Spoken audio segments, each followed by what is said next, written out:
Why don't we talk about Puerto Rico, because it's very important and because the press has been ignoring it mostly.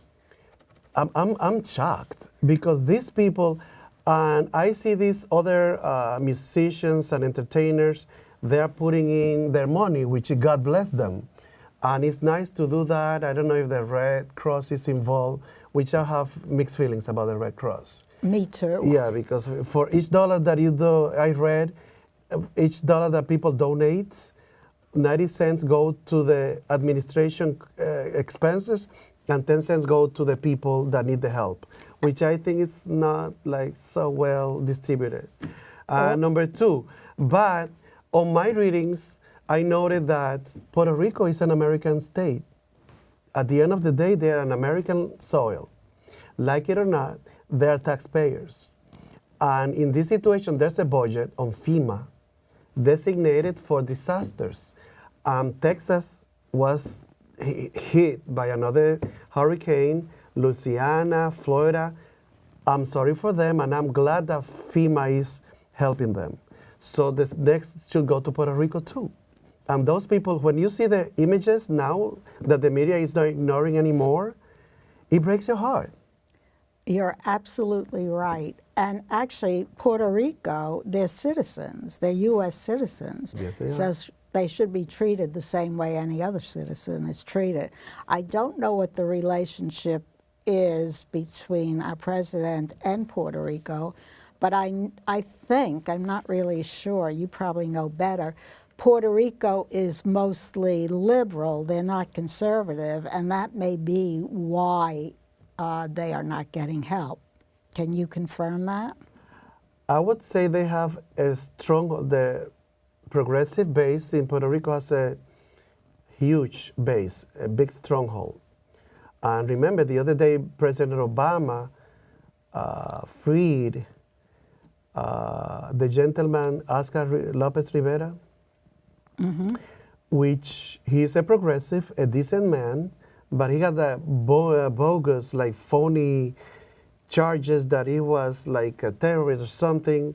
We never held in courts.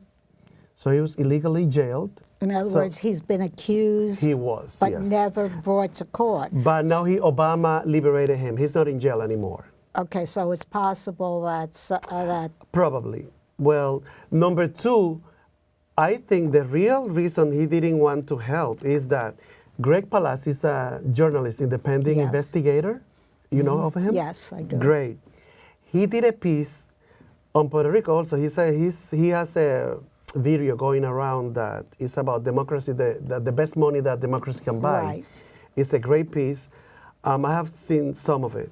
But I was reading on him that basically what happened with Puerto Rico previous to the hurricane is that the lights, the national grid, electric national grid needs repairs. But for that, it need a lot of money. But there's such a fraud in Puerto Rico with the hedge funds managers and the investors that they wanted to steal Puerto Rico, and I think they said no. That's why they let it on their own, because they were charging huge amount of interest, and that's an abuse. Just charge them what you are supposed to. Don't abuse them. When you're in need, you're in need. That's why you have the calamity here in the marking when George Bush was the president, with all the houses and remember the bankruptcy of the mortgage crisis. So it's in fact, they had the problem in Puerto Rico too at the time, because Carroll people, they got jobs in Puerto Rico. So they started damaging the system. Now there's a big exodus of Puerto Ricans in Texas and Florida. Huge, massive. That's because of the hurricanes, right? No, before the hurricanes. Exactly. Oh, I didn't know that. Oh, yeah. So Amy Goodman did another piece on them too. And the bad part is that they're having all these jobs in Texas, but they are like minimum wage. It's not like a real, success story. They're like mainly. So they can't afford the housing there.